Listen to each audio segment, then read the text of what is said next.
On est extrêmement content d'accueillir Christian Perron aujourd'hui à l'IHU, donc je pense qu'il n'a pas besoin d'être présenté au niveau des actualités. En tout cas, nous on a été marqués par la publication d'une étude observationnelle il y a déjà presque un an avec son équipe, notamment son équipe de jeunes.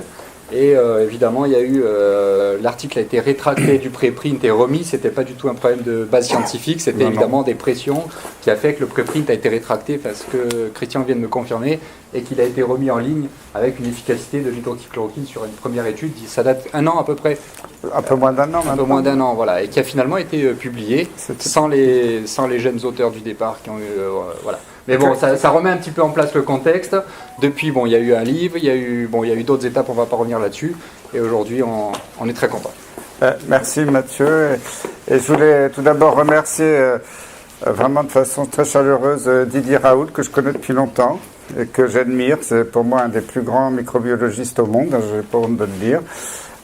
Et puis je vous admire ici tous à l'IHU. Avec vous, je me suis senti moins seul parce que à l'assistance publique, j'avais pas beaucoup de caisses de résonance. En plus, j'ai tous mes copains ici, les Philippe Brocchi, ils s'appellent tous Philippe Parola. On a été ensemble au CNU, le Conseil national des universités. On a passé des très bons moments ensemble, avec un bon niveau scientifique. Et je voulais vous dire, avant de commencer, que pour moi ici, derrière Didier Raoult, avec toute son équipe, avec l'IHU, franchement, je le dis avec mon cœur, vous êtes l'honneur de la médecine, vous êtes l'honneur de la science et vous êtes l'honneur de la France. Voilà, je tenais à vous le dire. Merci. Voilà, donc Mathieu m'a invité gentiment pour, suite à deux publications, il s'est trouvé que c'était un peu coup sur coup. Donc une lettre dans le New England Journal of Medicine et puis une publication sur on a essayé de réanalyser la méta-analyse dite Fiolet. Cette méta-analyse qui a fait un relais colossal dans les médias et qui a enterré, soi-disant, parce qu'elle n'est pas enterrée, l'hydroxychloroquine. Alors je pense que j'appuie là-dessus. Voilà.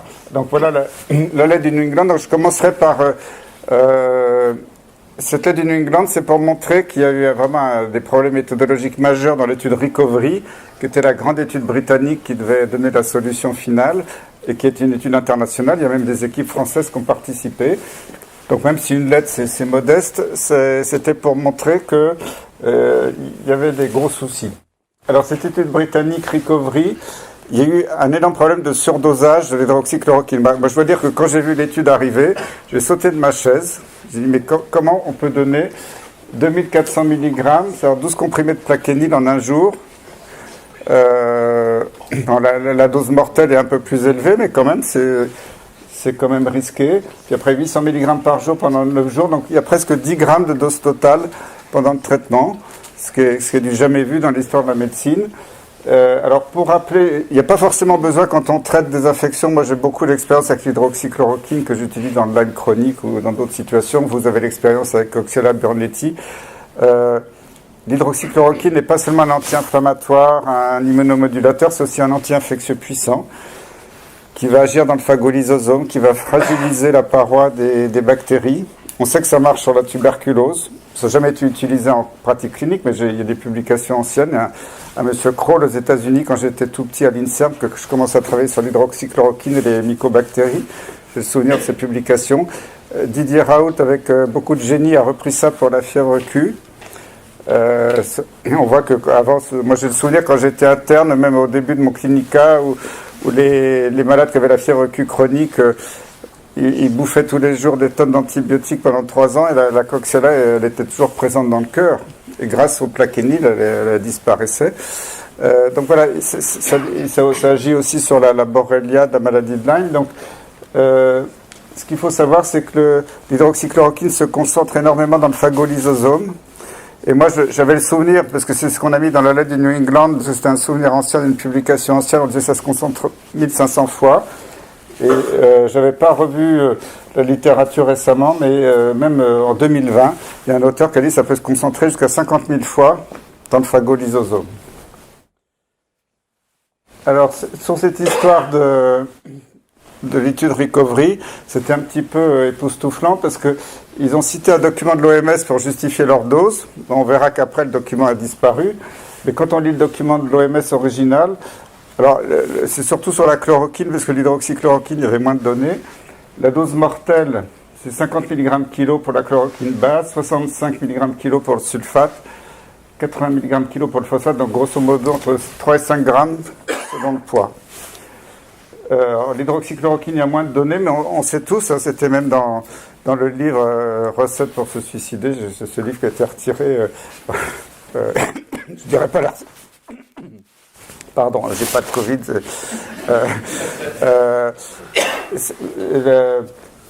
Je dirais pas la recette parce que je sais que les étudiants en ce moment sont déprimés. Malheureusement, j'ai des témoignages très précis, proches d'étudiants qui sont suicidés ces derniers jours. Donc le suicide, c'est quelque chose qui me bouleverse actuellement pour nos jeunes. Mais je sais que la chloroquine, c'est utilisé pour suicider. Et d'après les chimistes, le sulfate d'hydroxychloroquine, la dose mortelle, c'est 65 mg kg. Et alors quand on regarde maintenant les doses recommandées par l'Agence du médicament, agence très, très respectable, la dose de l'AMM, c'est 1 à 2 comprimés de plaquenil et maxi 3 comprimés on peut faire pendant une période limitée, mais pas au long cours. Donc on est très loin des doses qui ont été utilisées. Alors, avant l'étude Recovery, il y a des Brésiliens qui ont joué un peu avec le feu. C'est la fameuse étude de Borba qui a été publiée sur medRxiv. Et après, je n'ai pas trouvé la publication finale. Je pense qu'ils l'ont retirée discrètement. Et alors, ils utilisaient la chloroquine, pas l'hydroxychloroquine. Et vous voyez, dans le bras à dose forte, ils utilisaient 12 grammes de chloroquine par jour. Non, 12 grammes total. Hein, c'était 1200 mg par jour. Donc, sur 10 jours, ça faisait 12 grammes.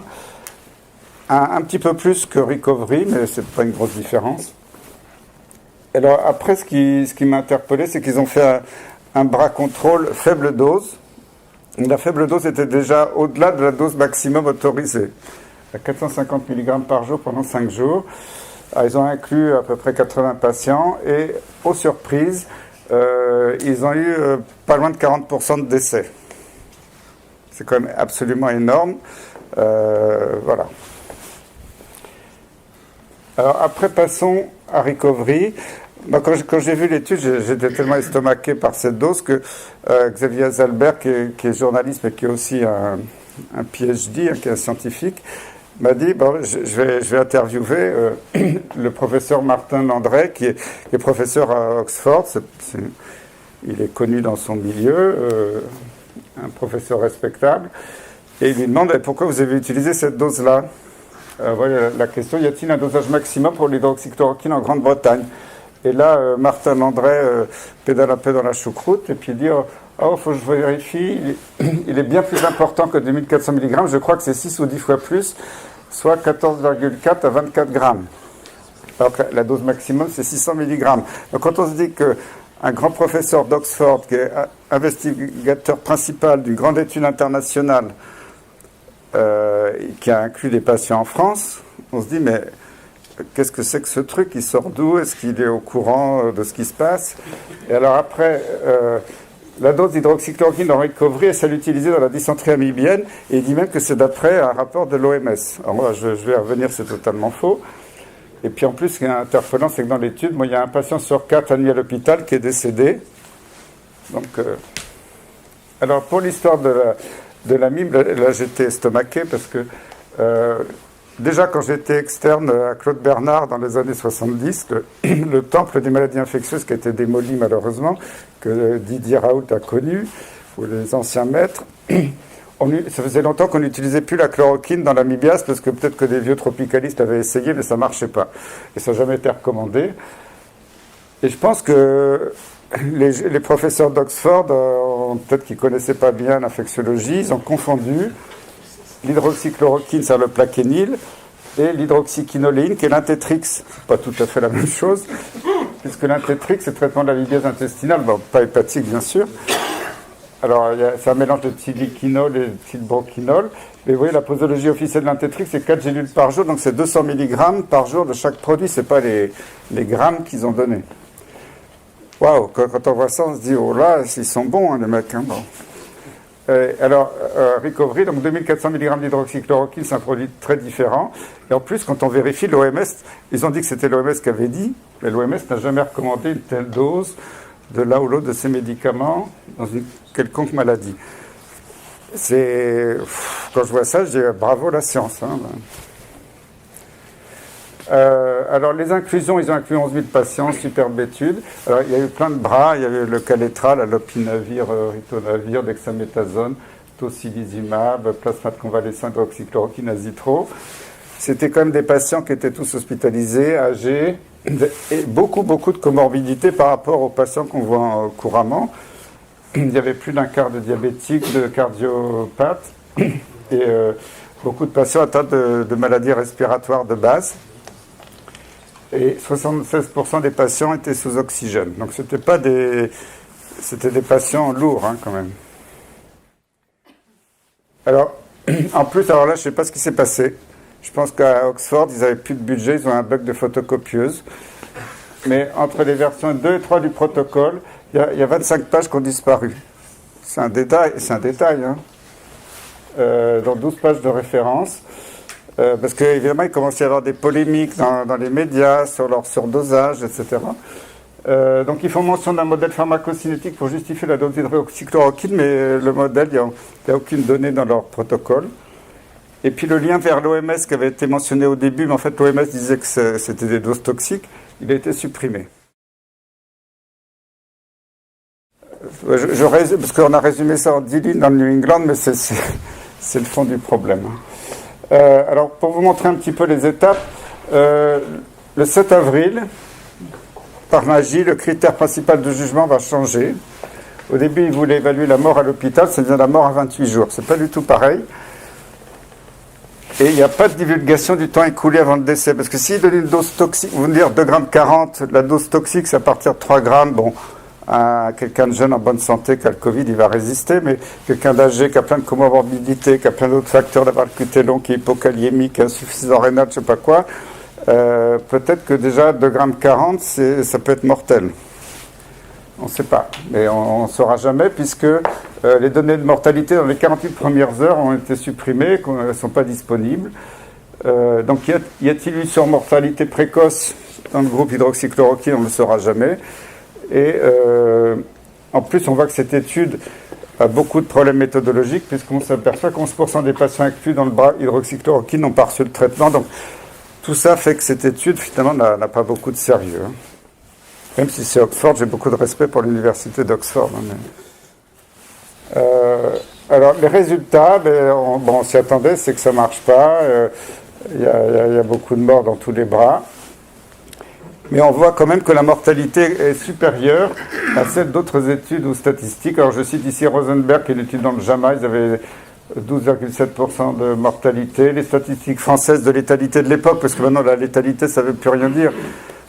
Au mois de juin, au mai-juin, ça avait de la valeur parce que comme on ne faisait pas trop de PCR, c'était des diagnostics surtout cliniques, validés chez beaucoup de malades par la PCR, mais avec ces tests PCR qui ne veulent rien dire dans certains cas, on ne peut plus calculer une létalité fiable. À l'époque, c'était 18,1, je crois que le record en France, c'était 18,5.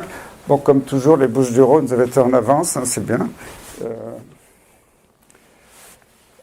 Donc finalement, pour finir avec cette étude recovery, on voit qu'ils ont utilisé une overdose, potentiellement toxique, avec des patients très âgés, très fragiles, beaucoup de comorbidités, beaucoup de problèmes cardiaques de base, avec un taux de décès très élevé. Bon, c'est pas avec ça qu'on va y voir clair avec l'hydroxychloroquine. Alors, les tentatives d'enterrement de l'hydroxychloroquine, c'était pas la seule, hein. Vous l'avez vu ici. Déjà le 22 mai, l'étude MERA dans le Lancet, 96 000 malades. L'hydroxychloroquine est inefficace et dangereuse.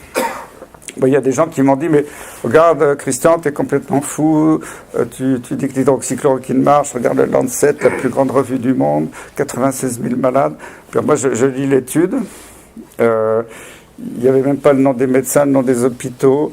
Il y avait les mêmes facteurs de risque dans tous les pays du monde, les mêmes taux d'obèses au Sénégal, à New York, en Australie. Puis même le gouvernement australien qui dit c'est bizarre parce qu'il y a plus d'études que plus de patients en Australie qu'on en a dans nos registres nationaux. On cherchait l'erreur. Bon. Donc, grâce à ça, le ministre de la Santé français fait interdire l'hydroxychloroquine en ville et la restreindre beaucoup à l'hôpital. il y a quand même les petits Indiens qui ne sont pas idiots, l'Indian Council of Medical Research, qui alerte l'OMS en disant mais attention, recovery, c'est une dose quand même qui est très élevée. Finalement, heureusement, la fraude de l'article du Lancet est avérée. Ce qui est très curieux, parce que vous avez vu, il y a eu un groupe de scientifiques internationaux, d'ailleurs mon doyen Gilali Annan avait co-signé, avait demandé à Richard Horton, le rédacteur en chef du Lancet, de donnez-nous les papiers d'analyse des reviewers de l'article pour qu'on voit. Il n'a jamais répondu. Donc on peut se demander s'il y a même eu un reviewing, j'en sais rien du tout, il faut demander à Richard Horton, mais il n'a pas répondu. Alors après, il y a eu l'histoire du New England, parce que le même Mera et son équipe avaient dit que l'hydroxychloroquine était très dangereuse pour le cœur. Ça a aussi été rétracté, parce que c'était frauduleux. Et puis finalement, Recovery annonce la suspension des essais avec l'hydroxychloroquine pour non-efficacité et taux de létalité important. Donc là, on est mal barré, parce que voilà, un médicament qui ne marche pas, qui tue. Alors, ça, c'est le deuxième article qu'on a publié ces derniers jours, presque en même temps que le New England. On a cherché à réanalyser la méta-analyse de Fiolet et collaborateurs. Alors, ce sont des jeunes médecins, dont un interne de Bichat, maintenant qui est jeune chef de clinique chez Yazdan Pana, et les autres sont suisses, qui avaient fait cette étude. Alors, je parle un petit peu en général des méta-analyses. C'est pas parce que je suis à Marseille et que j'aime bien Didier, mais je dois vous rendre hommage. C'est quand même, Marseille a été pionnier dans les méta-analyses sur la Covid-19 et la chloroquine. Donc avec notamment cette étude de Mathieu et puis Philippe Gautret et toute votre équipe, c'était mis en ligne dès le mois de juin, même si la version papier, on l'a attendu plusieurs mois, mais dès le mois de juin, vous aviez alerté sur cette efficacité. On voit là toutes ces barres vertes qui montrent qu'il y a quand même une grosse tendance en faveur de l'efficacité de l'hydroxychloroquine. Alors, il y a même l'analyse des conflits d'intérêts, ce qui peut être intéressant aussi. Donc voilà, on voit toutes les tendances qui s'affichent. Et je ferai que citer la conclusion de l'article. En conclusion, une méta-analyse démontre que les dérivés de la chloroquine sont efficaces pour améliorer l'aspect clinique virologique et, de façon plus importante, réduire la mortalité par un facteur 3 chez les patients atteints de la Covid-19. Donc, voilà. Alors, l'article qui vient de sortir, j'ai travaillé avec des collègues pour revoir cette méta-analyse, qu'on appelle la méta-analyse Fiolet, finalement, qui disait, alors c'est analyser l'hydroxychloroquine avec ou sans azithromycine sur la mortalité. Ils ont présélectionné 31 études, ils en ont retenu 17, et ils concluent à l'inefficacité de l'hydroxychloroquine, la dangerosité de l'association hydroxychloroquine et azithromycine. Et si vous vous souvenez, quand l'étude est sortie, ça a été un orage médiatique. Tous les médias ont dit, ça y est, la chloroquine est enterrée, Raoult est un fou, Perron est un fou. J'aime bien être fou avec toi, Didier. Voilà. Et c'était vraiment une explosion médiatique. Alors, voilà la méthode quand on a revu cette étude. On a revu 31 études qui étaient présélectionnées par Fiolet. Alors, moi, je ne suis pas méthodologiste, alors je prétends pas tout maîtriser parce que j'ai travaillé avec des vrais méthodologistes très solides, mais moi, j'essaie comme clinicien de comprendre. Mais il faut savoir que le calcul du hazard ratio, le HR, était combiné selon le modèle des méta-analyses à effet aléatoire et effet fixe. En fait, en médecine, on fait toujours des méta-analyses à effet aléatoire. C'est un peu dans l'industrie qu'il y a des méta-analyses à effet fixe. Effet fixe, c'est-à-dire que quasiment, il y a rien qui puisse faire varier quelque chose, alors qu'aléatoire, en médecine, tout est aléatoire. Donc, c'est plutôt aléatoire en médecine. Avec un rétrocalcul de la variance de chaque étude à partir du HR ajusté, son intervalle de confiance à 95%. Alors, cette méthode permet, contrairement à celle du log-rank, d'utiliser directement le HR ajusté sans nécessité d'avoir une hypothèse sur le taux de mortalité attendu, ce qui a été fait dans la méta-analyse Fiolet. Alors, on a quand même utilisé le log-rank pour le calcul des variances en suivant, alors, du coup, il faut donner un chiffre. On a suivi l'hypothèse de Fiolet, qui était d'une mortalité attendue de 26%. Alors, qu'est-ce que c'est? Alors, juste un petit détail sur le hazard ratio, qui est le ratio des risques, parce que tout le monde n'est pas familier avec la méthodologie. Le HR, c'est le rapport des risques instantanés dans le groupe traité divisé par le risque dans le groupe contrôle. Et en général, le HR n'est pas constant, c'est une fonction du temps. Ça, c'est important dans l'appréciation globale. Et donc le HR est différent du risque relatif ou le rapport des cotes qui est l'odds ratio, parce que les risques relatifs et odds ratio sont cumulatifs sur l'ensemble de l'étude en utilisant un critère de jugement déjà défini, alors que les HR représentent un risque instantané pendant la période de l'étude ou pendant une fraction de cette période. Donc, c'est un peu technique, je suis désolé, mais du coup, les hazard ratios sont beaucoup plus résistants aux biais de sélection. On va voir que ça, c'est un problème important dans les méta-analyses, et peuvent indiquer des risques qui surviennent avant le critère de jugement principal. Donc finalement, dans la méta-analyse, même si tout n'est pas détaillé, on a fait 4 sous-méta-analyses. On a revu les 31 études présélectionnées par Fiolet. Alors on a exclu Couderer parce que c'était un doublon avec une autre étude. Sur les 17 études retenues par Fiolet, sur les 11 études que nous avons jugées pertinentes, et sur les 11 études non biaisées, plus 2 études défavorables pour se mettre dans des situations un peu difficiles. Alors, juste pour informer, même si cette étude a été faite longtemps après la prépublication de Fiolet qui était au courant de l'été, on n'a pas pris en compte, par honnêteté, les études qui sont publiées après, qui vont plutôt dans le sens de l'hydroxychloroquine, mais on a juste voulu se mettre dans les mêmes conditions que les auteurs. Alors, sur les 31 études présélectionnées, on a beaucoup de désaccords sur la présence ou pas de biais, et je vais redétailler un petit peu les principales sources de biais. Mais vous voyez, sur les 18 études jugées non biaisées, 12 ont des biais manifestes, on va voir lesquels. Et sur les 13 études jugées biaisées, 7 sont dépourvues de biais significatifs et n'ont aucune raison d'être exclues de la méta-analyse. Alors, ça paraît de la cuisine, mais c'est très important. Donc là, je viens tout de suite au résultat. Après, je vais vous détailler tous ces biais et tout ça. Quand on refait l'analyse de tout ça, eh bien, on voit que l'hydroxychloroquine, tiens, aux surprises, ça marche à 55% pour la réduction de la mortalité. Et quand on associe avec l'azithromycine, c'est 66%. Bon, moi, ça ne me surprend pas, ça ne vous surprend pas, mais c'est bien de pouvoir le mesurer. Alors, pour la toxicité, ici, j'ai cité quelques exemples d'articles qui ont été cités dans la méta-analyse pour dire que ces médicaments étaient toxiques. Alors, il y a l'étude de Bessières, finalement, 40 malades en réanimation. Il y a des allongements de QT chez 14 patients, mais bon, il n'y a pas eu de problème. Après, l'étude de Rosenberg est très contestable parce qu'ils ont dit que le risque relatif était de 2,13 pour faire un arrêt cardiaque avec hydroxychloroquine plus azithromycine. Mais les auteurs eux-mêmes reconnaissent que les malades qui étaient traités étaient beaucoup plus graves que les pas traités. C'est quand même un petit biais dans une étude comparative. Certains malades hospitalisés, il y en a qui ont été hospitalisés 24 heures, puis on n'a plus de nouvelles. Alors, ça peut vachement changer les chiffres, parce que s'ils sont partis ailleurs, mais on ne sait pas ce qu'ils sont devenus. Et le délai est souvent très court entre l'hospitalisation et le passage en réanimation, souvent concomitant du début de l'hydroxychloroquine. C'est le malade, il va aller voir le docteur Louis Fouché à l'hôpital de la Conception, et puis il prend le comprimé de plaquenil avant de traverser la rue, et puis pof, il fait une forme grave. Donc tout ça, c'est des biais majeurs qui doivent vraiment poser des questions sur la validité scientifique de cette étude.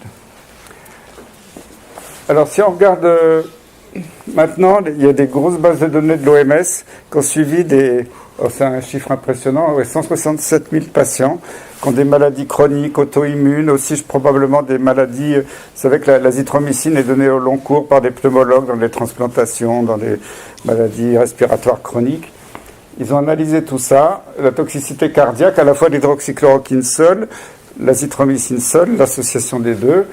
Et vous voyez que finalement, il y a eu, effectivement, il y a un risque de 2,5, mais la fréquence est très très rare quand même. 0,3% pour l'hydroxychloroquine, 0,8% pour l'azitro, 1,5% pour l'association. Alors surtout, ce qu'il ne faut pas oublier, là, c'est des gens qui prennent ça pendant des mois et des années. C'est pas juste 5 ou 10 jours de traitement pour une maladie aiguë. Hein. Parce que moi, j'en ai vu des accidents cardiaques au cours de... Vous avez dû en voir aussi au cours de l'épidémie de Covid. Voilà, la vraie grosse épidémie qu'on a eue en mars-avril. Des gens avaient des problèmes cardiaques importants. Je sais que des collègues ont vu des infarctus du myocarde, des problèmes cardiaques. C'était pas très fréquent, mais quand même, il y en a eu. Moi, je sais que je connais un médecin qui m'avait appelé, qui ne s'était pas traité. Il me rappelle 2 jours après en me disant « Je suis aux urgences cardiologiques d'un grand CHU parisien, je fais une tachycardie ventriculaire. » Il n'avait pas pris un poil ni d'hydroxychloroquine, ni d'azithromycine. Et on sait que la Covid pouvait donner des pathologies cardiaques graves. Et malheureusement, quand c'était dans le groupe non traité, personne n'en parlait. Si par hasard ils avaient pris un comprimé de plaquenil ou d'azitro, c'était la faute du plaquenil ou de l'azitro. Et ça, c'est important parce que ça n'a pas été bien étudié. Et je sais par des cardiologues, même Philippe Douste-Blazy, qui est cardiologue, qui a des copains cardiologues, me l'a dit, il a eu des amis cardiologues qui ont témoigné de l'observation d'atteintes cardiaques graves. Dû uniquement au virus et pas au traitement. Voilà. Alors, dans l'analyse de la toxicité, finalement, sur les 31 études présélectionnées par Fiolet, il y en avait que 5 qui donnaient vraiment des informations quantitatives sur la toxicité potentielle. Finalement, quand on regarde, il n'y avait aucun problème de mortalité. On a eu des allongements de l'espace QT, mais vous en avez eu ici à l'IHU aussi. Mais vous n'avez tué personne, à ma connaissance. Et il y a... sans conséquence, et rarement l'arrêt du traitement. Je sais que dans votre publication, vous avez signalé quelques rares cas d'arrêt de traitement par sécurité, mais voilà, donc toutes ces données sont vraiment très rassurantes. Alors maintenant, je vais analyser un petit peu les biais dans la méta-analyse Fiolet rapidement. Je n'ai pas le temps de balayer toutes les études en détail. D'abord, une diapo sur les études non randomisées, puis après les études randomisées. Par exemple, Le Cronier et al., l'étude avait été écartée car tous les bras ont reçu, je ne sais plus, un traitement très court dans les 2 bras de Kaletra au début. Mais à la limite, on s'en fout parce qu'après, c'était randomisé. Donc, l'exclure était un petit peu bizarre. Alors, il y a 3 études, Luo, Magagnoli, Singh. Là, clairement, l'hydroxychloroquine a été donnée qu'aux formes les plus graves. Donc, c'est difficile de faire une méta-analyse là-dessus. En plus, dans Luo, il n'y avait pas de dose renseignée. Maeva, seulement 10% des patients ont reçu l'hydroxychloroquine au-delà de 48 heures. Difficile de se faire un jugement. Rivera, l'hydroxychloroquine est donnée 10 fois plus en ordre ratio ajusté aux patients hospitalisés qu'aux patients ambulatoires et 6 fois plus pour les patients en réanimation. Donc c'est des énormes biais déjà au départ de l'étude. Alors Rosenberg, je l'avais cité pour la toxicité.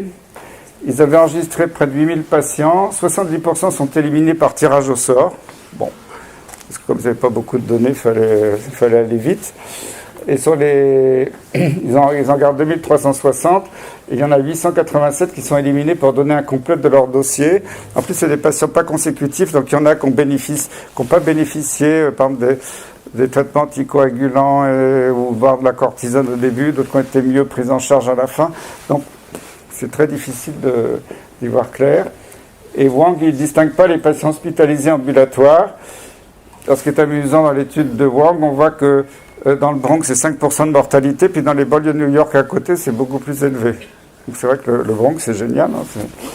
Hein, mais quand on regarde toutes ces... on reviendra après sur les études randomisées. Alors pour les études randomisées, les 3 qui ont été vraiment mises en avant dans la méta-analyse Fiolet, Cavalcanti, patients hospitalisés ambulatoires étaient mélangés. La chloroquine, ce n'était pas le critère principal, et la mortalité des témoins plus faible que dans la littérature. Je ne peux pas rentrer dans les détails, mais des hasards de ratio un peu aberrants. Orbis et recovery, donc c'était vraiment un surdosage potentiellement toxique de l'hydroxychloroquine. Dans le problème de recovery, il y avait tellement de malades, ils avaient une variance faible. Cette étude a eu un poids statistique important dans la méta-analyse. Alors, Skipper, 400 ou plus patients inclus, 14 étaient hospitalisés, forme clinique le plus souvent bénigne, suivie à distance, avec aussi un hasard de ratio aberrant. Alors, ces histoires de... Moi, j'ai le souvenir, elle n'est pas citée là, mais il y avait une étude chinoise, au tout début de l'épidémie, qui avait randomisé, qui avait dit la chloroquine ne marche pas. ben, quand on lisait bien l'étude, ils avaient randomisé et démarré les traitements en moyenne à la 3e semaine d'évolution de la maladie. Donc c'était que des formes bénignes, ils étaient tous en train de guérir, on les randomise, pas de différence. Bon, moi ça me surprend pas. En plus c'est une étude purement virologique, mais il y avait quand même un petit versant clinique dans l'étude qui était apparu sur medRxiv, et quand l'article définitif est paru, le rédacteur de la revue médicale avait demandé à supprimer ce paragraphe qui montrait quand même, bien que ce soit tardif, il y avait un avantage à l'hydroxychloroquine. Donc c'est pour ça que faire des méta-analyses comme ça, sans regarder chaque étude une par une, ça ne veut rien dire. Alors en plus, Fiolet et collaborateurs n'ont pas eu accès à des données essentielles, la sévérité, la dose, la durée de traitement dans beaucoup des études, donc c'est difficile comme ça de faire des conclusions. Alors en discussion, finalement, ils ont émis beaucoup de critiques sur les méta-analyses précédentes.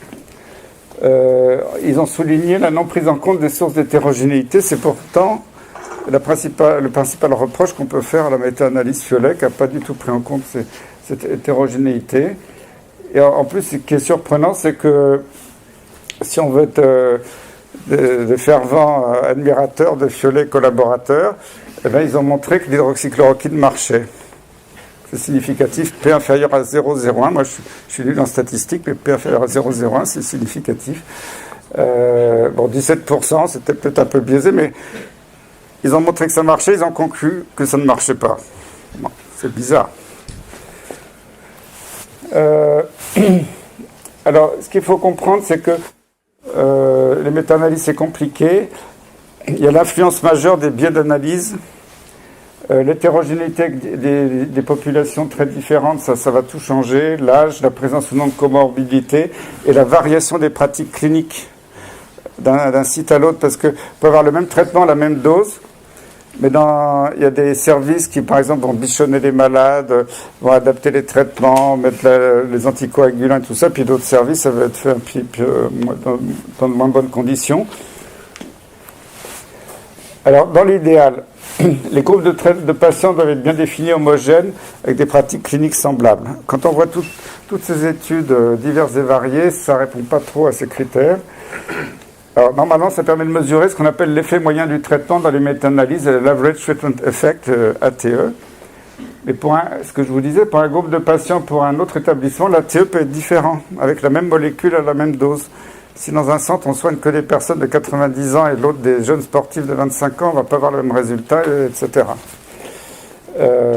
Alors, l'importance du modèle de méta-analyse à effet aléatoire, mais en fait, en pratique, en médecine, c'est que des méta-analyses aléatoires. Ça permet d'approcher cet effet moyen du traitement réel pour tous les groupes de patients et pour tous les établissements. Et surtout, une erreur grave en méta-analyse, c'est de ne pas mélanger tous les groupes de patients avec toutes les pratiques de différents établissements, parce qu'on va avoir une espèce de moyenne qui ne veulent pas dire grand-chose. Donc finalement, c'est ça, le résultat nul ou nocif global d'un traitement dans une méta-analyse n'exclut pas que le traitement ait super bien marché dans certains groupes de patients ou dans certaines institutions. Et par exemple, initiation du traitement dès le début de la prise en charge, parce qu'on voit qu'il y a des études où dès que les gens arrivaient, ils avaient quasiment la chloroquine sur leur table de chevet immédiatement à l'arrivée, et d'autres, il fallait qu'ils attendent 15 jours pour avoir le traitement. Et les comédications appropriées, par exemple les anticoagulants, ça peut être aussi la cortisone s'ils sont à un stade un petit peu sévère. Alors les conclusions pour Fiolet, quand on réanalyse tout ça, bon, c'est vrai qu'on n'a pas pris exactement les mêmes études selon des critères un peu différents, mais on retrouve une efficacité nette de l'hydroxychloroquine, seule ou associée à l'azithromycine. Et ça montre que finalement, la tolérance a été bonne, donc il n'y a pas eu de problème cardiaque particulier. Alors, une méta-analyse s'est fait à un moment donné. Ce qui est bien dans des épidémies qui durent comme ça, c'est d'essayer de faire des méta-analyses en temps réel. Ce que vous avez commencé à faire à l'IHU, parce que l'IHU est toujours en pointe, hein. Je suis désolé de vous le dire, mais c'est comme ça, bravo. Donc voilà, vous aviez publié, c'était au mois d'août, cette méta-analyse. Et alors après, il y a beaucoup de méta-analyses dans le monde. Ici, je vous cite le site hcqmeta.com. Alors, L'avantage de ce site, c'est qu'il y a énormément de publications. Il y en a plus de 200 actuellement. Quand on regarde globalement toutes les études, on voit qu'il y a beaucoup plus de vert que de rouge, donc c'est en faveur plutôt de l'hydroxychloroquine. Alors sur le traitement précoce, on voit que tout est vert. Là, c'est représenté de façon plus jolie ici. Donc ça veut dire que quand on fait un traitement précoce par l'hydroxychloroquine, avant que les gens soient... on leur dit restez à domicile, prenez du Doliprane, et quand vous étouffez, vous appelez le SAMU dans 15 jours. Si on les traite tout de suite, eh ben, ça marche très très bien. En traitement tardif, on pourrait dire c'est trop tard, il faut quand même le donner, parce que ça peut quand même encore marcher. Alors, il y a toujours cette discussion, est-ce que l'hydroxychloroquine c'est un antiviral, est-ce que ça agit sur des co-infections bactériennes, est-ce que ça agit sur l'inflammation, l'immunité, on s'en fout un peu à la limite. Bon, on voit que ça peut encore agir même à un stade tardif, même si c'est moins évident. Prophylaxie pré-exposition, c'est intéressant, on voit que la majorité des études sont en faveur. Prophylaxie post-exposition, là ça marche très bien aussi. Alors on peut me dire, oui mais toutes ces méta-analyses, on fourre tout, là il y a 200 études, il y en a quelques-unes qui sont très mauvaises, c'est possible. Mais quand je discute avec des méthodologistes, ils disent oui, il y a à boire et à manger dans toutes ces études, mais la big data sur 200 articles va corriger les biais statistiques, favorables ou défavorables, parce que ça peut aller dans un sens ou dans l'autre. Quand il y a beaucoup d'études, ça finit par s'annuler sur le plan mathématique et ça permet à un signal d'efficacité d'émerger. Alors il y a toujours des biais systématiques qui vont persister, mais plus on va avoir d'études, plus ils vont s'estomper. Je fais la comparaison avec les essais cliniques. Dans un essai clinique, tout le monde sait que il y a beaucoup de biais aléatoires selon les patients, les centres, je ne sais pas quoi. C'est pour ça que dans les études, on vous demande de mettre des centaines, des milliers de patients pour essayer d'aplanir ces biais. Mais c'est le même raisonnement en méta-analyse. Donc, je suis d'accord que ce site, c'est pas parfait sur le plan scientifique, mais quand on voit qu'au fil du temps, plus il rentre d'études, plus ça va dans notre sens, plus ça a du sens sur le plan scientifique. Alors, en plus, il peut y avoir des biais délétères qui peuvent être introduits, comme le surdosage dans Recovery. Alors, voilà, ça c'est la conclusion récente. Vous voyez, c'est le 15 février, parce qu'il l'ajuste régulièrement. La chloroquine est efficace. Alors, vous voyez, le petit P, il y a tellement de zéros que... je sais pas, je pense qu'il y a des autorités de santé qui ont du mal à voir les zéros dans les lignes. Que le traitement est le plus actif, précoce et le plus actif. 100% des études montrent un effet positif. Les études randomisées pour les traitements précoces, la prévention, etc., c'est super significatif. Donc il y a une évidence que ça marche. Voilà, donc ça s'est actualisé régulièrement, mais ça va totalement dans le sens que ce que l'IHU avait déjà dit il y a plusieurs mois. Alors en conclusion, finalement, on voit que pour les méta-analyses, c'est pas que la méthode statistique elle-même qui est importante, c'est de vérifier les données qu'on rentre dans la machine et tenir compte des biais. Et finalement, on constate que l'efficacité de l'hydroxychloroquine seule ou associée à l'azithromycine, eh bien, elle est établie et que dans l'ensemble, c'est bien toléré et qu'il n'y a pas eu de problème cardiaque. Bon, il faut être prudent, bien sûr. Moi, j'ai vu déjà que les hypokaliémies, quelquefois dû à des vomissements, de la diarrhée, mais quelquefois dû à des tubulopathies induites par la Covid-19. Bon, il faut faire gaffe aux autres médicaments qui allongent le QT, etc. Mais vous avez été prudent, vous avez demandé l'avis de votre cardiologue et vous n'avez pas eu de problème non plus. Hein. Voilà. Et puis, pour terminer, je voulais vous dire bravo. Alors ça, c'est Natacha Raoult qui m'a envoyé à ma femme cette photo. Donc, voilà. Je voulais vous rendre hommage parce que pour moi, vous avez été vraiment un apport important pour la vérité scientifique et surtout pour remettre le malade au centre de tout ça. Parce que les malades, il faut les soigner. Et ça, là, je suis entièrement en phase. Je sais qu'avec Didier, on s'entend très bien là-dessus, même si de temps en temps, on n'est pas d'accord sur certains trucs. Mais le malade doit être au cœur de ce qu'on fait. Et il ne faut pas tomber dans une espèce de science qui a complètement déraillé, qui nous raconte des choses qui n'ont pas de valeur scientifique. Donc, merci à Didier, merci à toute son équipe et merci à vous tous à l'IHU. Ça m'a fait un grand plaisir de venir aujourd'hui vous voir.